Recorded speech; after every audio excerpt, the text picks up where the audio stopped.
Продолжаются мероприятия, приуроченные к 175-летию со дня рождения великого чувашского просветителя Ивана Яковлева. В Москве в рамках культурного марафона в Государственной публичной исторической библиотеке прошел круглый стол с участием ведущих специалистов музеев, архивов, библиотек из разных регионов страны.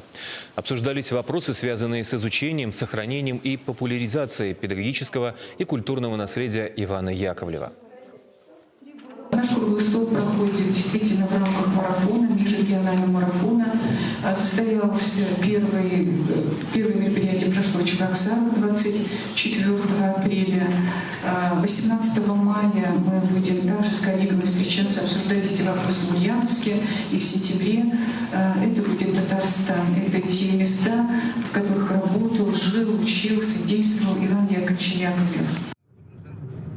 Казань также включилась в межрегиональный марафон. Здесь прошел вечер памяти Ивана Яковлева. В Доме дружбы народов собрались поэты и писатели, члены Чувашского национального конгресса, творческая интеллигенция Татарстана, учителя чувашского языка из разных районов республики. Труды и достижения просветителя стали наследием не только чувашского народа, но и всей России. Завещание Ивана Яковлева уже переведено на 10 языков, что продемонстрировали ученики многонациональной воскресной школы Казани.